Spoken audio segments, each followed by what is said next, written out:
రాష్ట్రాలల్లా మల్ల వానలు శురువైనాయి. పట్నంలో ఉన్నోళ్ళు ఇన్ని రోజులు ఎండల నుండి జరంత సల్లగాలి పీల్చుకుంటుంటే ఊర్లల్లో మాత్రం రైతన్నలు మల్ల వానలు పడితే ఇంకింత ఎక్కువ పంట నష్టమైతది వద్దు వద్దు అని గుబులు పడుతున్నారు. ఇప్పటికే నిన్న పడ్డ వానకి చాలా దిక్కుల రైతన్నలు మస్తు ఆగమైండ్రంట. కష్టపడి పండించిన పంట మొత్తం వరదలకు కొట్టుకొని పోయిందని మస్తు నష్టమైందని ఎట్లయినా సర్కారు మమ్మల్ని ఆదుకోవాలని అంటున్నారు.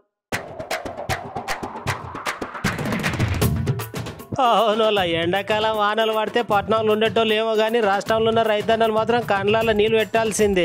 ఇప్పుడు సుతే గిదే అయింది. నిన్నటి నుండి పడుతున్న వానలకు రైతన్నల ధాన్యం మొత్తం కొట్టుకొని పోయింది అంటున్నారు. ఇంకో 3 రోజులు కూడా వానలు ఉన్నాయని వాతావరణ శాఖ సార్లు చెప్పిర్రు. నిన్న పడ్డ వానలకే ఇప్పటికి చాలా దిక్కులు ఆగమైనాం.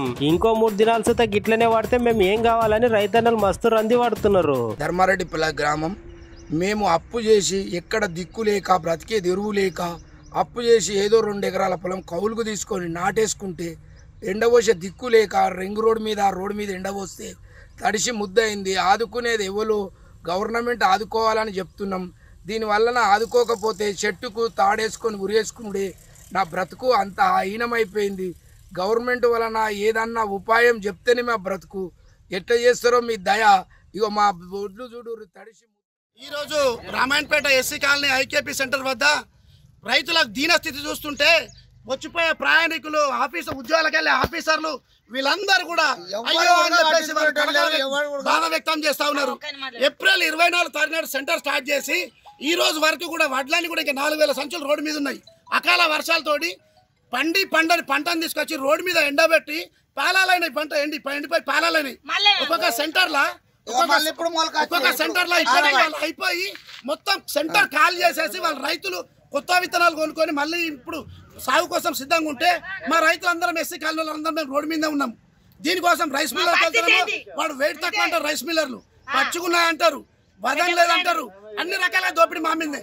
ఇప్పుడు మేము నిన్న ఐకేపీ వాళ్ళ ఆఫీసర్లను అడిగితే వాళ్ళు ఏమంటారు, రైస్ మిల్లర్లు మొత్తం అన్ని కూడా గోడౌన్లన్నీ మొత్తం ఫుల్ అయిపోయి ఉన్నాయి, ఇవి డంప్ చేసుకోవడానికి వడ్డు లేవు, దానివల్ల లేట్ అవుతానని అంటున్నారు. ఇదే వర్షాకాలం పంటకి రైస్ మిల్ కడుతున్నప్పుడు నిర్మాణంలో ఉన్నప్పుడు పక్కన టాపర్లు వరుచుకొని కోటల లెక్క రైతుల వాటిని కొనుగోలు చేసి డంప్ చేస్తున్నారు. మరి ఇప్పుడు బాయిలర్ రైస్ మిల్లకి వెళ్తున్నాయి. మరి వాళ్ళు ఎందుకు వేసుకోరు? ఈ తీసుకుపోయిన వాటిని వాళ్ళు ఉడికిచ్చేసి రైస్ తయారు చేస్తుండే కదా. మరి ఈ పచ్చి వాటిని వాళ్ళు కొనుక్కోవడానికి వాళ్ళకి ఇబ్బంది ఏంటి అంటే కేవలం రైస్ మిల్లర్లు వాళ్ళ లాభాల కోసం రైతుల మట్టి కొడుతున్నారు.